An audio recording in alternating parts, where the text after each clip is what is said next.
Good afternoon and welcome everyone to this webinar presented by the Texas Library Association and the Texas Bluebonnet Award Committee for 2013. This is hosting a Bluebonnet voting program in your public library. Thank you all for attending today. We have a number of great speakers from the Texas Bluebonnet Award Committee. And first of all, I want to hand this over to Martha Edmondson, who is the coordinator of the Texas Bluebonnet Award program. Martha? Hello. Thank you, Ted.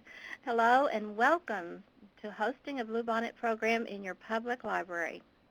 A number of years ago, the public library was added to the school library as a voting site for children who want to participate in the selection process for the Texas Bluebonnet Award. Today, Texas Bluebonnet Award Committee members who are also public librarians are here to show you the way to develop your own TBA program in your public library. And by the way, you will hear us use TBA interchangeably with Texas Bluebonnet Award. Presenters are Erica Handley, Lubbock Public Library, Mary Pettit, retired youth librarian, current volunteer, Bull Verde Spring Branch Library, John Trischetti, Midland Public Library, and Amy Van Heist, Dallas Public Library. We want to thank those who helped with this presentation but who are not here today, Shelley Lane and Christine Ragland, and Mary Jo Humphreys, who is the incoming TBA coordinator. Mary Jo, say hi to everyone if you're here. Good afternoon, everyone. It's such a pleasure to be here. Thank you. At the end of April, you'll be talking to Mary Jo instead of talking to me. So, and she actually helped us a great deal, Mary Jo did, with this presentation, and thank you so much. The photograph that you're seeing right now is actually the total 20 members of the current Texas Bluebonnet Award Committee. The goals for today are to enable public librarians to plan and execute a full Texas Bluebonnet Award program in public libraries, and to provide public librarians with information about the TBA program and how to maximize it for a public library environment. I hope that you enjoy the presentation. Hello, I'm Erica Handley, and I'm the Children's Librarian at Lubbock Public Library. If you're considering becoming a polling location for the Texas Bluebonnet Award, the first thing that you need to do is register your library with Texas Library Association. You can register online with a credit card or print an application that can be mailed in with a check. There is a $15 fee per library, and you must register your library before January 1st. We will now go to TLA's website.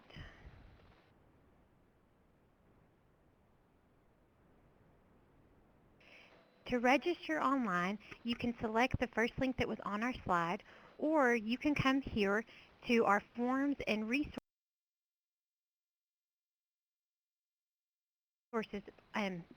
section on the TBA page. The first time that you register your library, you're going to need to select new registration, which is, or actually you're going to do, sorry, on this one is the online with the credit card.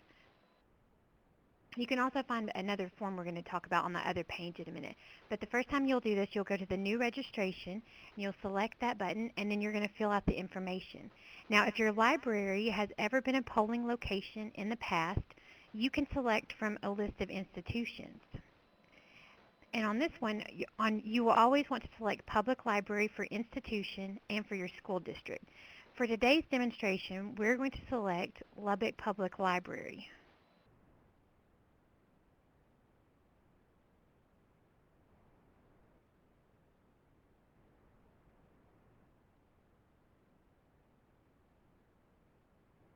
And on this, if you needed to pay a fee, it would have a tab that says Register Now, and you can always check your status by coming to this page. And you can see that we've paid this year, and we'll come back to this page later on in the webinar. And back to the slides, please.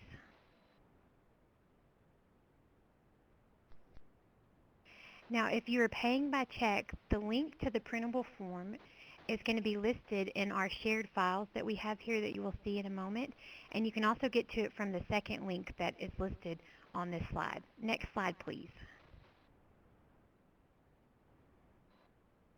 Hi, everyone. This is Mary Pettit from TLA District 10 from the Bulverde Spring Branch Library, which is just north of San Antonio.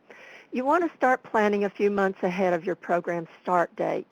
You'll want to register your library as a voting site with TBA, as you just saw, and turn in a budget of estimated program costs to your library director. You need to decide on the scope of your program. Will you just provide a Bluebonnet voting site, or will you also do more in-depth Bluebonnet programming? Will you limit your program to homeschoolers only, or open it to public, charter, and private school children as well? Next slide, please. The public library difference on promotion. The school has built-in participants on site every day, but the public library must attract its participants to the library for this specific program. Therefore, good promotion and publicity is crucial to success. Next slide, please. These are some ways that you might choose to promote your Bluebonnet program.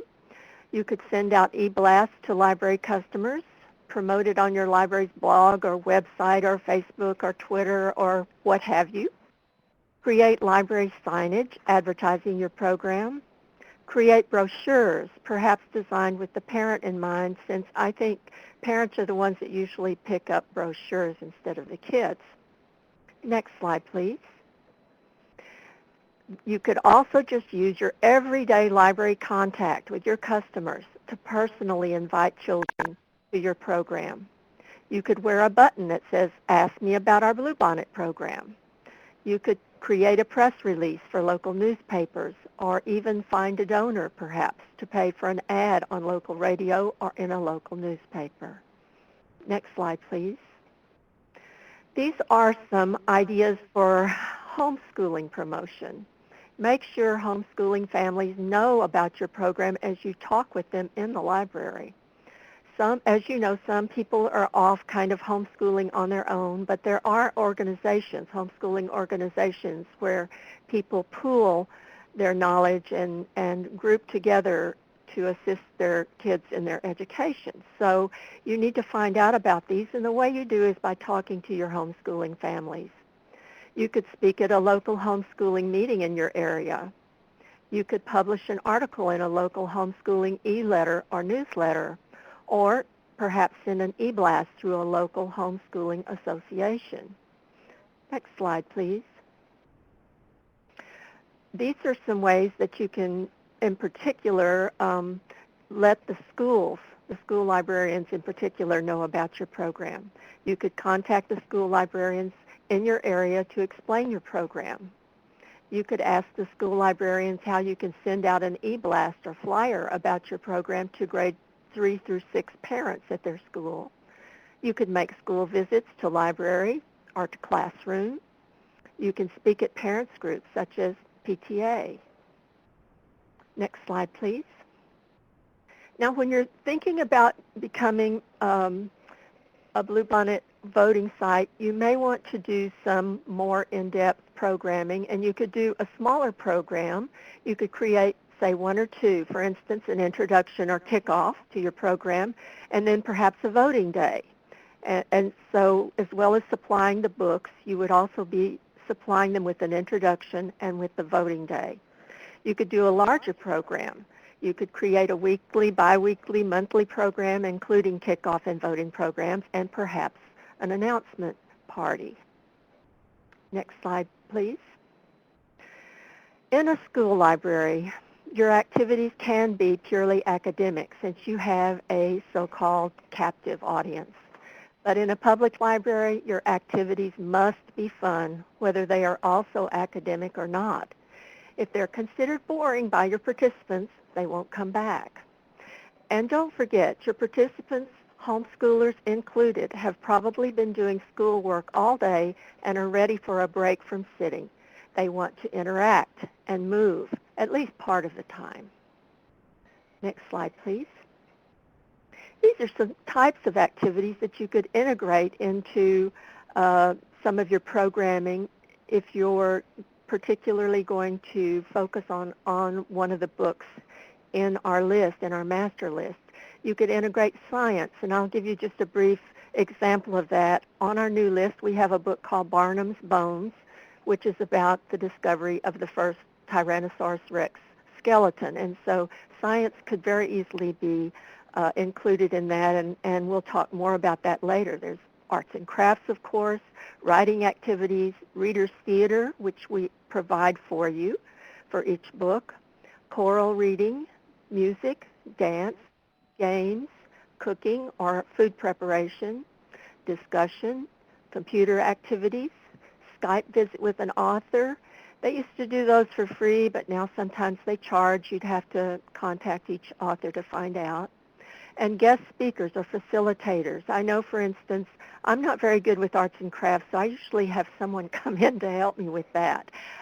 Guest speakers could be someone that's an expert in the field that the book you are focusing on might cover. Next slide, please. One of the easiest types of smaller programming is to plan a Bluebonnet program that consists of 2 events.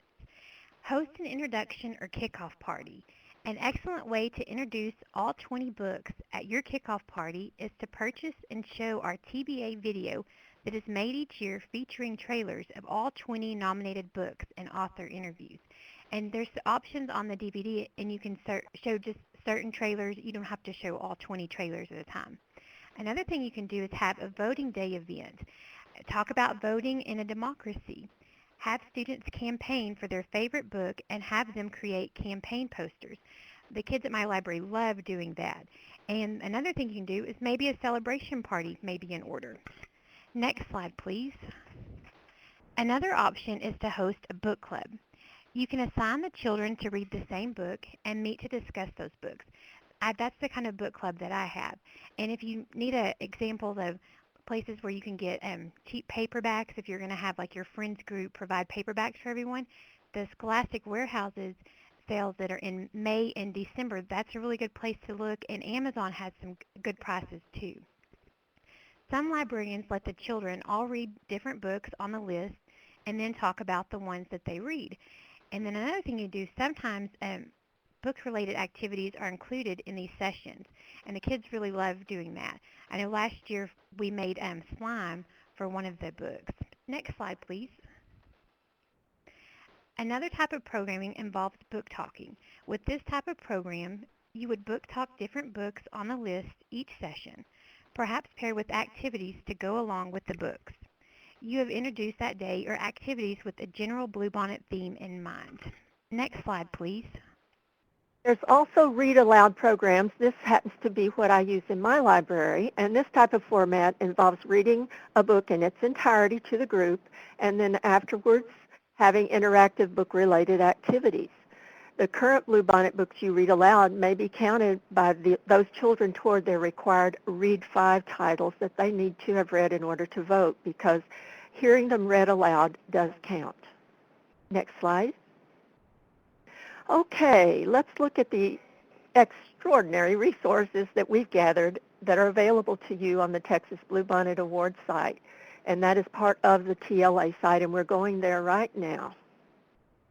I want to show you some things that are available there. Let's see, let me see if I can scroll down to the book talk. Ted, can you do that where we can see? Yeah. I couldn't see that. Maybe you guys can, but I couldn't see it. There is a book talk icon down there that's supplied by Mackin, and here is what it looks like. We are linked to it there. And right there on the left, you can see, or you can scroll down and see all the different Bluebonnet books there in the side panel. Let's click on one, Ted, so we can show them what's inside. There are tabs down the side of the book. The one we're looking at right now is the About book one. There's also one about the author.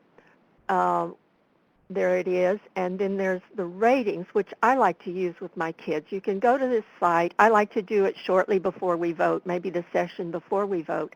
And they're able to go to each of their books, give their opinion, rate it, and submit the book, and they can immediately see how many reviews or how many kids have been on the site giving their opinion about that book, and that's kind of fun for them to see that number change as they give their rating of the book. There's also a Read More tab that gives you further books they might like if they liked that particular book.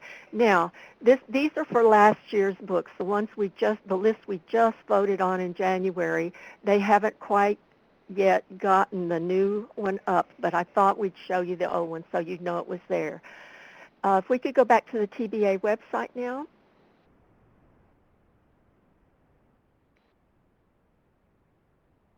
Okay, let's click, Ted, on Master List Resources right there on that icon. Okay, these also are for last year's books, but we are almost ready to post this. We've got a few more pieces of it that still need to come in, mostly from the publishers. Let's click on the Cheshire Cheese Cat, Ted, and we'll show you what's in there. Okay, for the Cheshire Cheese Cat and for all the other 20 books last year, and for the ones that the new list that we're preparing right now, there are several things. There's a related activities page, and let's go and have a look at that, Ted. You can see as you scroll down that we have activities that you can do with the kids. Now, some of these are more adaptable to school, some are more adaptable to public library. We try to think of both of our audiences when we do these things, these web pages. There are also some book talk teasers at the bottom where we give you suggestions for what you might like to read out of the book for a book talk teaser, so that that's quick and easy for you when you're looking for that. All right, let's go back, Ted, to, yes, I wanted to point out there's also book trailers and other links. There's Reader's Advisory.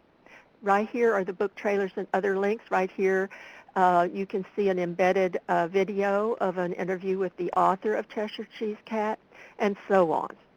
Okay, and let's go back in just a little more. There's also a Reader's Advisory page that lists books that if your student or your participant like Cheshire Cheese Cat, they might like the other books that are listed.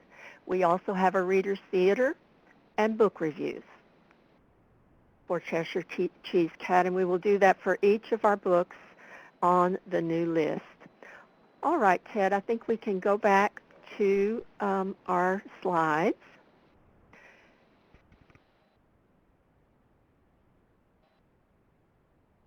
And next slide, please. We have briefly mentioned a few types of children who would benefit from hosting a Bluebonnet program in your library. When looking for participants for your program or a voting day, try advertising to homeschool associations, private and public schools that currently do not have a TBA program, private and public schools that either share librarians with multiple campuses or have no full-time librarian. Staff at these locations are often pressed for time, and they may welcome help from public librarians. One example, Trina, a librarian in a small branch in a public library at San Antonio Public Library, started hosting a program for one local public school. It has now turned into a program that serves 7 campuses. Next slide.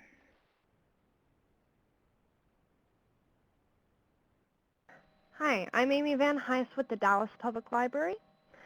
Because not all schools participate in the Bluebonnet program, we encourage you to consider becoming a voting location where homeschoolers and non-participating schools can have their vote counted. After you know which groups do not participate, keep a list of eligible participants' names and where they attend school. Make sure to only include students that do not attend a registered school. To make this experience similar to an election, you can present eligible participants with a voter's registration certificate after they have met all eligibility requirements. There's a template on the Bluebonnet website whose link I've included below. Next slide. Those eligibility requirements that participants must be enrolled in grades 3 through 6 in a public, private, or homeschool program. They must have read or heard aloud at least 5 of the Master List books. After they have met those two criteria, they need to register to be eligible voters at a school or public library that is registered as a Bluebonnet voting location. Next slide. The time for voting comes in January. You can hold your voting anytime during the month of January. The kids can either vote online or by paper ballot. Next slide. If you choose the online version, prepare a little early so you can enter some information needed before they submit their vote. Before the vote, have the kids sign in as a registered voter would, and then after voting, you can hand out I voted today stickers. The template for these can be found on the link below. Make sure that all of your voters have voted and then submit the votes to TLA by midnight on January 31st. Next slide. The procedures for submitting your votes. You can submit your votes only after you've confident all your participants have voted. The deadline to submit online is January 31st. Once the final ballot has been cast, select the Submit Votes tab located with the online registration link. Votes may only be submitted one time overall and not daily. And one thing that's really good for public librarians is keeping statistics so that you can go to the people that maybe your friends group or your city and county. And online votes provide excellent feedback for those who participated and what demographics were reached. Comparative data is provided and is an excellent way to assess your program and your participants by age, grade, and affiliation, like homeschool, public, private. And this information will help you analyze the strengths and weaknesses within your program, what worked and what did not. And another thing besides online voting, you can have the kids do paper ballots, and you can you can print them off, and the results can be submitted online. And you can see the voting page on the TBA side for instructions. Now, one thing to submit the votes online, we're going to go back to the same link on the TLA's website. So we're going to go there now. And this is going to be the same site that we used when we registered to become a polling location. So on the site, you're going to go to the forms and resources listed there, and you can find a lot of really great sources here. And then you're going to select the online registration. Okay, and then right here, we still have Lubbock Public Library here. And at this point, if you go down, that you can see that if you wanted to, you can, I've already submitted my votes for this year, but this would be the place that you would go in and you would enter your votes, and then you can check to see like the votes that you entered, and everything's really good. And it's got a list of everything there and what books they selected. And after the votes have been submitted, it's now time to announce the winner. And I think we'll go back to the our slides, please. And you'll notice we have handouts listed that you can print later, and there's a handout on how to plan a celebration event. So that for the winner, there's some different activities that you can get, and they're all listed on that handout. And once this is loaded, it may take just a minute to load. We're going to go to the next slide as soon as it's up. Okay, in the fall, a new list of books will be announced, and we've already announced this next year's list. And after the list is announced at the Texas Book Festival, this is when you're going to want to begin making your purchases from the master list. And children often want to start reading the new list right after they voted in January. And there's always questions, and they always want to know, do you have to buy every book on the master list for your library? And the big question, the answer is no. Remember, children do not have to read all the books to participate. The Texas Bluebonnet Award motto is read 5 and then decide. We have a handout with tips for purchasing books from the master list, and you can also find that it's available with the other handouts. And there's some things to consider before making a purchase. You might want to see if you can find copies that have resilient binding, such as those from Bound to Stay Bound, and especially the copies that are going to be really popular. You're going to want a really good binding for those. And you want to decide if you need to provide ebooks, maybe from Overdrive, or audiobooks for students with disabilities. And then you need to decide if your budget's limited, you may want to purchase paperback copies, and those are really good for the book club. And next slide, please.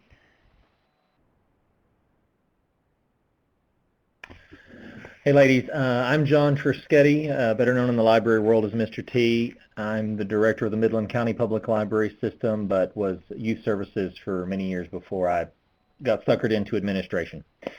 What we wanted to kind of do was show you the bigger picture for Bluebonnet. We get kind of wrapped up in what's going on locally, which is important. But there's some bigger issues kind of for us to kind of remember and think about. One thing that's important for us, especially in public, that sometimes get lost in school is that Bluebonnet was established all those years ago to encourage pleasure reading for children. And we're not faulting school librarians. We know that they fight a lot of battles that maybe we don't have to deal with in the public sector. But what we can do is be supportive of this program and use this as an opportunity to encourage pleasure reading using the master list. What we also are able to do is be a support structure for the school libraries when it comes to voting. Over the course of the last 30 years, the Bluebonnet Award has not really changed, but maybe the scope of what goes on in public schools, grade 3 to 6 has. There's a lot more teaching to the test and TEKS. And so, to the no fault of the librarians, they just don't have maybe the time that they once did. And they're spread pretty thin. And like you heard earlier in this presentation, sometimes they're on multiple campuses, 2, 3, what have you. The slide in front of you shows voting totals over the last 20 some odd years. Clearly, early on in the early 80s, this graph starts in 86. The program actually started in 81.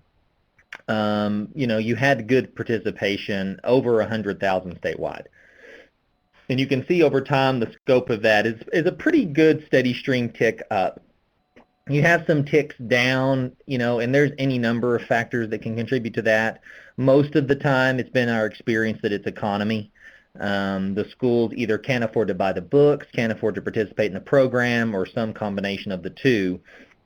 Couple that with they're just busier now, and so you have an area there where you have some ups and have some downs.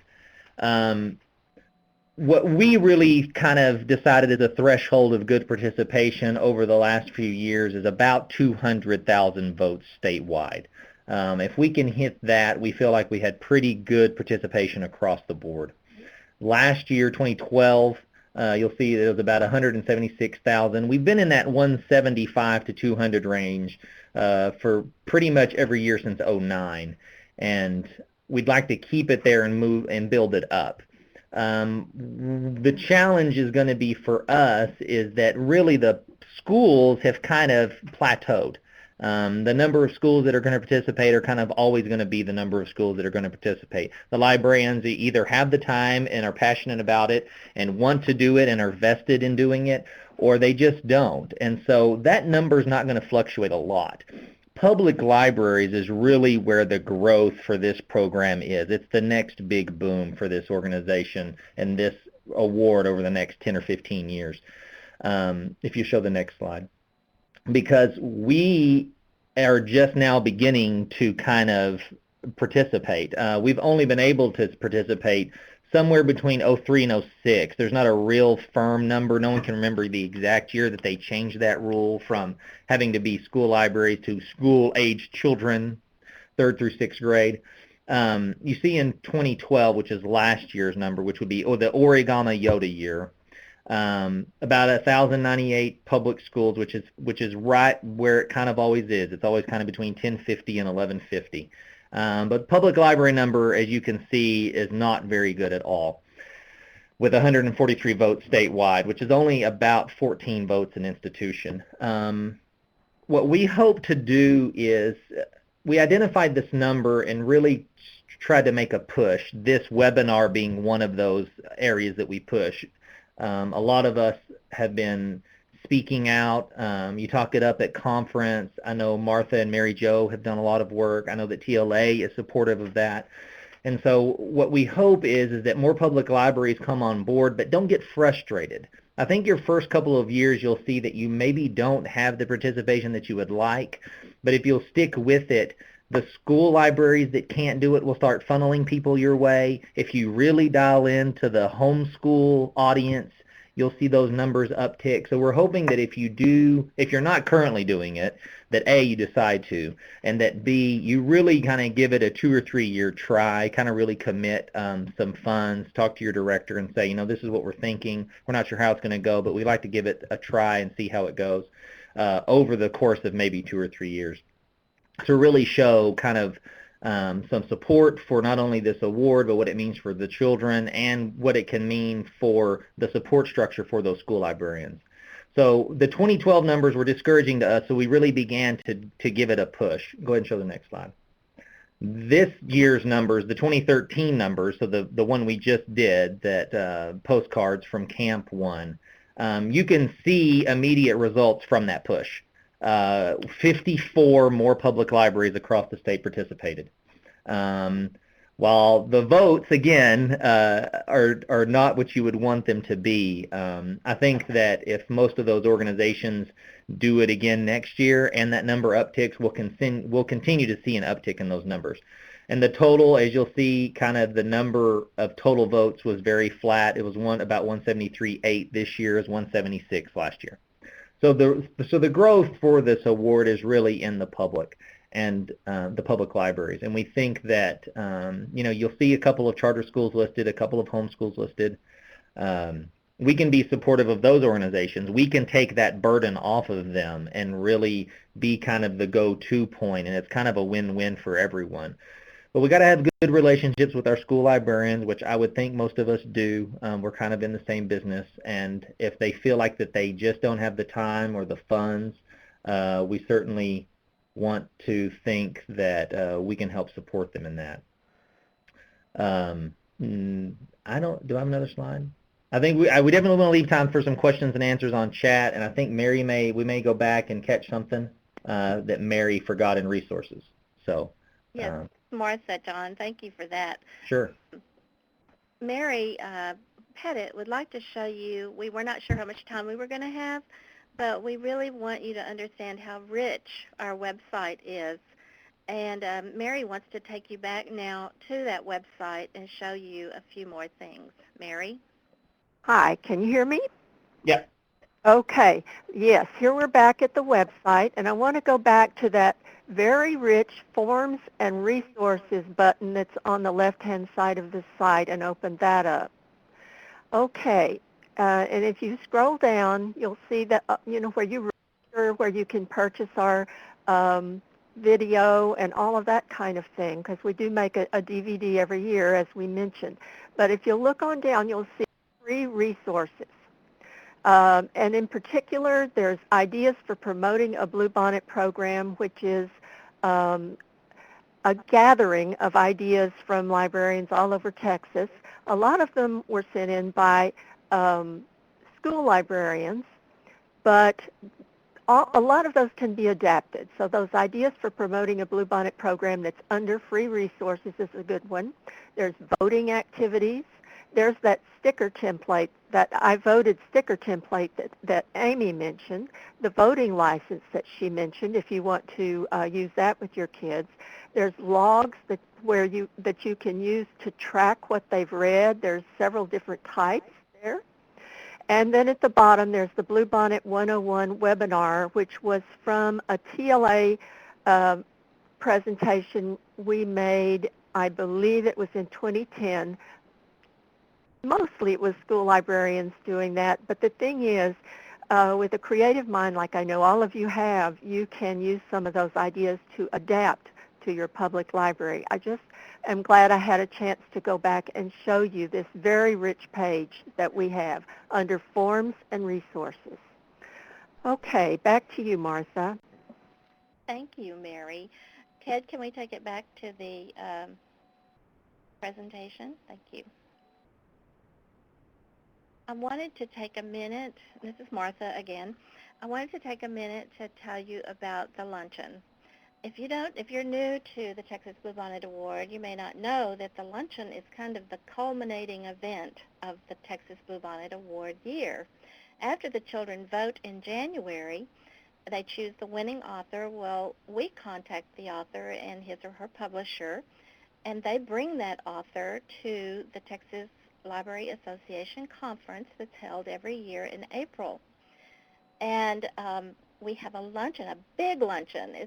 We have lunch with about 1,200 of our close friends, and we have 10 children from across the state who join us, and they present the award to the winning author.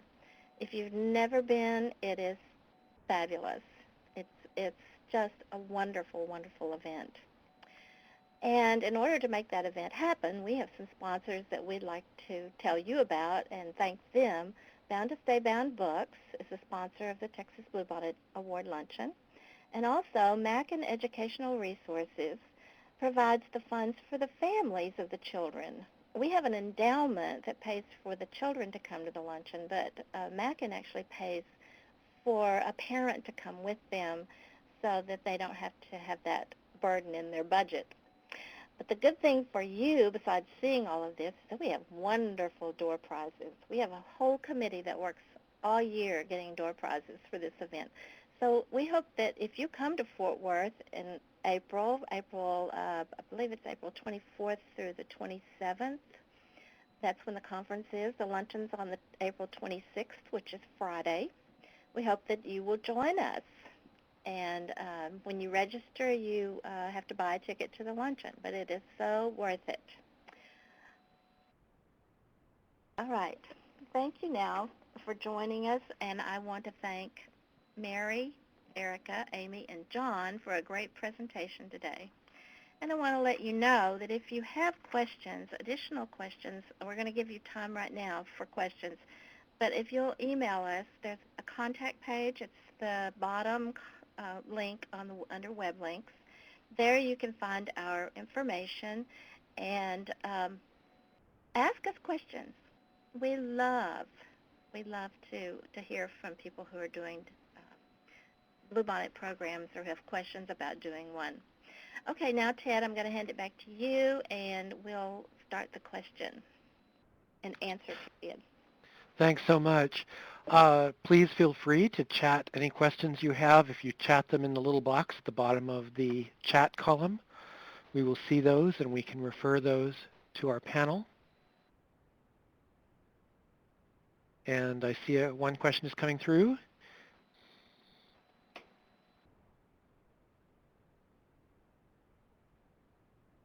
And so we're just waiting to see that. This is Mary again. I just want to point out that we do have all of these files up here that have more information in them that you can download or upload, I guess. And so be sure and make use of those as well. And that's an excellent point that Mary makes. All of those web links are live. All those files are live, and they will be live even if you watch this in the recorded format. Mary Lou had a question asking us if we would please go back to the slides that actually explain how the voting process begins.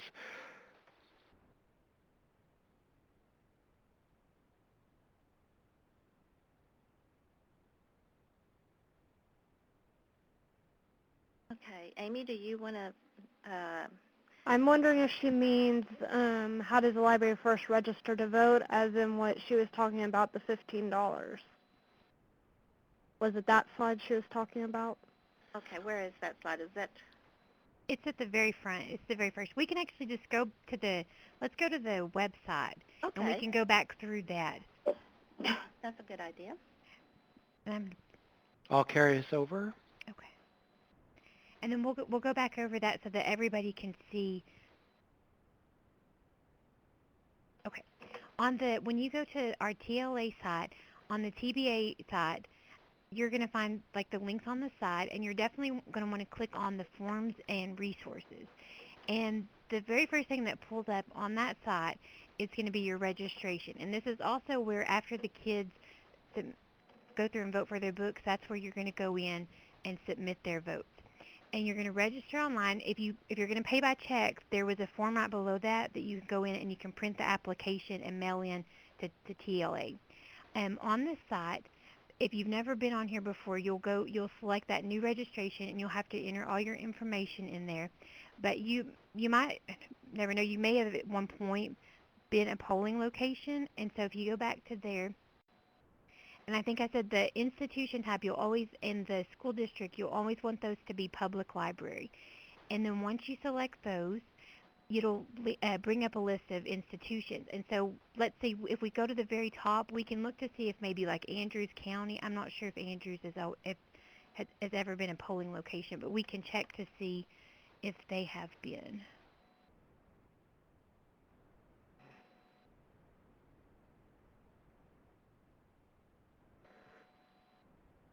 Okay, and then, and if you will if you'll select the button, and then this is going to pull up, and it'll let you know, like this year, you weren't a polling location, but it's really easy to do. If you were to select that Register Now button,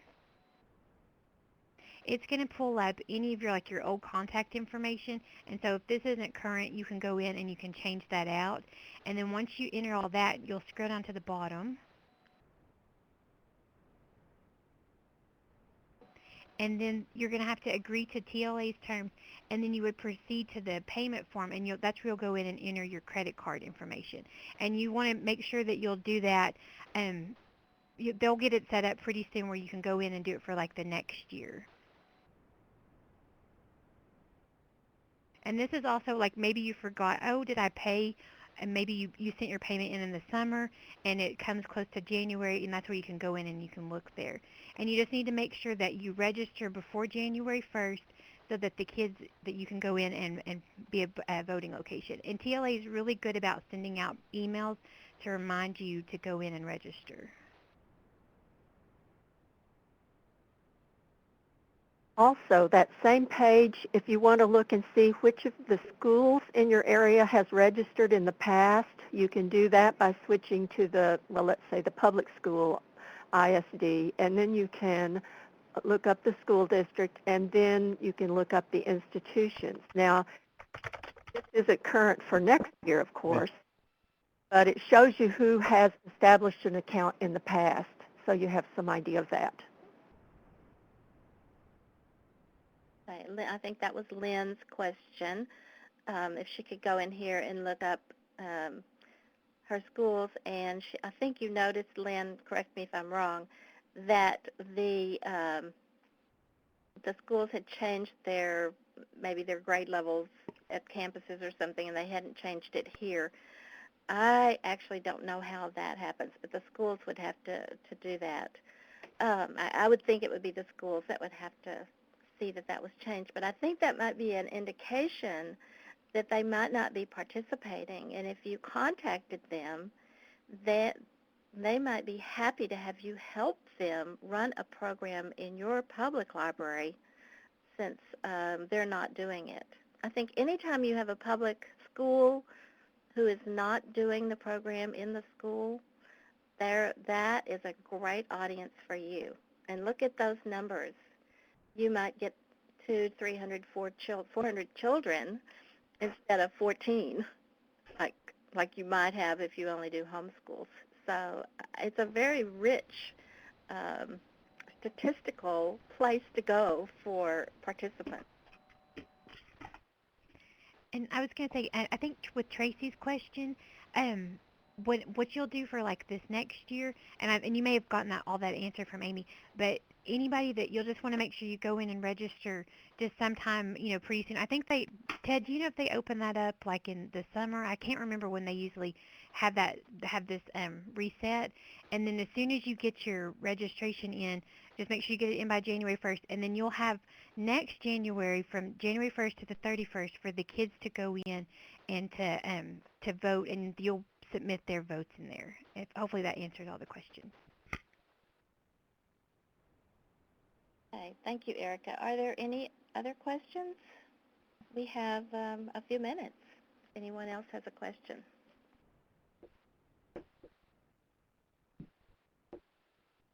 We have someone typing right now. Mary Lou would like to go over the voting slides, and I think is that where we are right now?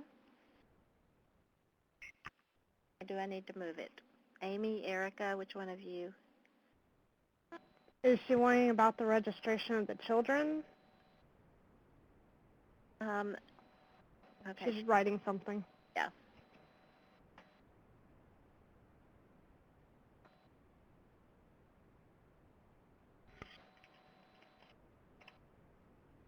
one of the questions I've had from public librarians is how do I keep track of the children? And there are some forms on that website, on that very rich Forms of Resources page, so that you can keep track of your potential voters, because you don't want them to vote twice. And there will also be some things about assigning them a number, which you could just start at 1, or they could use their library card number or whatever you wanted to do, so that you would have a unique number for each child that votes. All right, she says, can we go over the voting slides? And I think she means, how do I keep track? It's what you just said. It's creating sort of like kind of like when you go in to vote yourself and they have the list that you bring your voter's registration card and you check in. You can start building that list as they come in and register to vote at your location. You can have a column that has their name.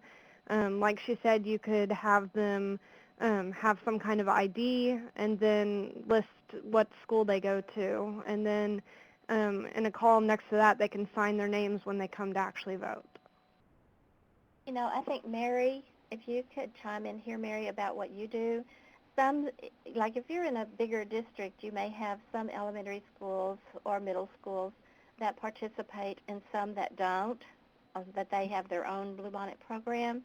So Mary has a solution to that. Mary, you want to talk about that? Well, of course, I'm in a very small library. I mean, Bulverde Spring Branch area is not big, so it's not hard to keep track, really, for me, using some of those tracking devices, those forms and things. But I do allow kids from participating schools to participate in my program, but I have to be very careful because I do not want them to vote twice. So I have to be sure they know that I'm not sending their votes in, because I don't want anybody getting upset with me. But also, they get to vote, but their votes are only counted with our library's favorite Bluebonnet book, which we post and make a deal out of. But I cannot send them in to TBA because they're going to be counted at their school. But that's what I do. And I'm small enough that I can do that. I can see how some big systems, that would be very difficult. But that's what I do. And one thing that I do is I check with the children, like, especially if I know that they're from a public school that is participating in the Bluebonnet, and I just ask them, are you going to vote at your school? Did you vote at your school? And I do the same thing that she does. I still let them go ahead and vote, but I make sure that I just don't submit that vote into TLA. Right. And I had the experience this year of seeing that a school was registered, looking on what Erica showed us a while ago and how you can check to see which schools are registered. So, but I knew she hadn't sent in votes in the past, so I actually emailed her and she said, yes, I'm registered, but I'm not going to send the votes in. And so, of course, I went ahead and counted her kids that were participating in my program. I went ahead and sent in those votes, but it took me a while. I had to take the time to find that out, and you may not want to do that. But like I say, I'm small enough that I can do things like that. I think, Mary, that is a good point, that if you have time and you can make it a priority, is to talk to the school librarians and find out what's going on with them. Especially if you hear things like, the librarians are going to have 2 campuses next year. Well, if you hear that, then there's a good chance that, the aides in the libraries are going to be running the Bluebonnet program, not the librarian, so that they may want some help. And that's another way public libraries can support them, or maybe you could even have the vote at your library and take that off of them totally. I want to reiterate what Martha said and to kind of touch on what Dorothy's question is to Erica, and Erica, you chime in as well. Okay. But, I think it's important to really communicate with the school district. It's been our experience over the last 2 years in trying to build this up that if a lot of times, especially in the larger systems like Garland, like Austin, like Dallas, like San Antonio, I mean, the list goes on and on. A lot of times those library coordinators for the ISDs are looking for a in-service program. Too often the librarians are lumped in with the teachers just to get their continuing education credits, and it's fine, but it's not library centric. And so if you have a collaborative relationship with the school district, you could easily go into the school and speak on Bluebonnet to the school librarians and say, this is what I'm thinking about doing. Would this help you? How could we partner? How many actually do participate in Bluebonnet? And I'm always glad to come out and do that if you feel like you need some support or backup. But I think that communication between the ISD and the public library is most important. You're never going to catch all of them. But I don't consider it voter fraud either. Their hearts are in the right place, that they're excited that they want to vote is fine. We want to monitor it as best we can, but if we get a good sense, especially in a larger system where a neighborhood library is, you know what elementary schools are nearby, and so you can know those kids and say, I know that you're voting at your school. You're welcome to participate in the programs that we're doing, but we'd ask that you not vote again and vote at your school. Or you say the opposite, that hey, I know that you're not voting at your school and you're welcome to vote at ours too. So just throw that out there, that they're always looking for good programs, and we're always willing to come out and speak. I am, at least, always willing to come out and visit with those people. But even on a local level, Dorothy, I think that you could easily get into Garland ISD and speak to those elementary school librarians and see the direction that all of y'all as a group want to go for TBA. And I was going to say, and I found the kids are really honest. I mean, I had one that she had a really strong program at her school, and she opted because she came to book club, and she told her librarian there that she didn't want to vote there because she wanted to vote here with me. And so I think, I mean, I know it's hard if you have like a really big group of kids, but they're going to be coming, especially if you say do like a book club, and they'll come a lot. And like I said, they're really honest. You could even maybe put on if you make like a voting like paper ballot, and then have a little spot on there for the school kids just to say, have you already voted at your school? And like I said, so far I found they've been very honest. Okay. Thank you. I think I want to be sure that we really address Mary Lou's question about voting. Ted, can we go back to the website? We've got just about 2 or 3 more minutes. I wanted to show you another very rich site. Our whole site is very rich. I keep saying that. Can we go to the home page?